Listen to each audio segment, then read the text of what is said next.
Katie Rampin here, breast cancer recovery advocate. And today I wanted to talk about an area that's near and dear to my heart.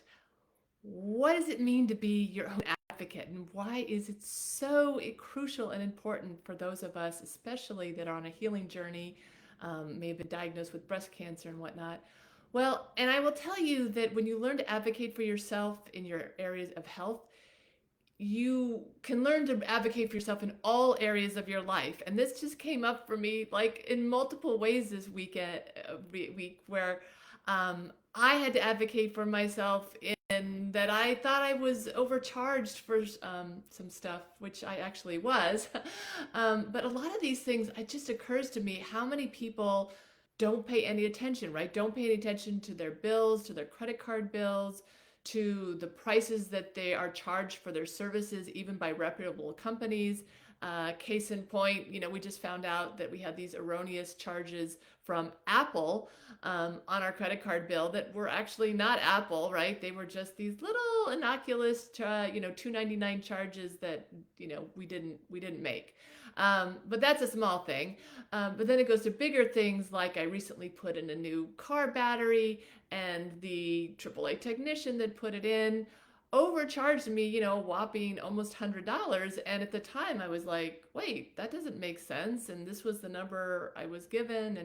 And anyway, the point is that I followed up on it, right? A lot of people just, accept things and just go for them. Well, how does this relate? Obviously, those things aren't related to the healthcare. It relates because when you learn to advocate for yourself, you learn to speak up, you learn to question, you learn to explore, then you are empowered, right? You are in the driver's seat. So many times we become the victim, right? And the victim is a very unempowering place to be. So when you are diagnosed with something like breast cancer, you immediately kind of fall into that category where you're the victim. You don't know what to do. You don't know who to turn to. So of course you turn to what you think are reputable sources, a doctor, a medical establishment, whatnot. But then you get thrown into what I call the cancer mill. And the cancer mill is a $1 billion industry that, basically puts you through it and puts you into a very fearful state where you can't really think for yourself. You can't make logical decisions. And again, like I think back to, 12 years ago when I was first diagnosed with breast cancer and I didn't know anything about cancer. And I thought I was totally healthy. So this was like such a shock. And I was thrown into the cancer mill. And now looking back, especially when I went through my second cancer journey in 2020, what a difference those two journeys were. And partly because I had empowered myself, I had learned not only about cancer, but about myself and about so much about how to advocate, right? So that the second time around, I knew what questions to ask the doctors, I knew what treatments I did and didn't need. I knew how to individualize it for myself, to trust my gut, take the time, do the due diligence, do the research before I did any specific thing that you're told to do. And this is like, again, it goes for all areas of your life, right? You don't want to just blindly, you need to question things. You don't want to blindly accept anything on face value. You want to dig deep and learn, and you want to get somebody on your side who can help you through this process and can help you advocate, for you until you learn how to advocate for yourself, is kind of where I'm getting to. So that's kind of what I do, really. That's what I do. I walk women through the journey, really from diagnosis to living a vibrant, healing life where they are empowered and happy and healthy. So and it can be a long journey, right? I tell people this is a marathon, it's not a sprint. So, don't expect that this is going to be, you're going to be once and done. You're going to get through your treatment and then be done. That's the mistake so many women make. And then they end up with recurrences because they didn't actually get to the root of their first breast cancer. They didn't actually find out what caused it to begin with. They just treated the symptoms, right? They treated the lump or bump, as one of my predecessors Dr. V likes to say, right? You can't just treat the lump or bump. You actually need to dig in and find out where it came from and why it's there and treat that, right? And that could be a longer process than just doing the standard of care treatments. So I want you to, I want this to be out there because I just finished, a week ago, the breast, um, breast cancer breakthroughs summit wrapped up.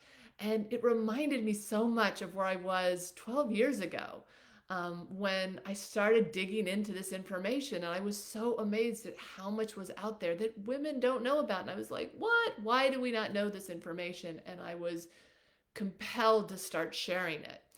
So basically, it's still the same, right? I'm listening to these talks and I'm like, wow, wow, wow. So many technological advances we have, way better, I'll just tell you, way better detection tools for breast cancer now than the standard of care, right? You don't want to be just getting, your mammo every year unless that's what's called for you specifically. So I'm not saying sometimes you don't need one, but there's some downsides and you need to know about those. So you need to know the best way for you. And the only way, again, is to sort of dig in and learn about this stuff. So where am I going with all this?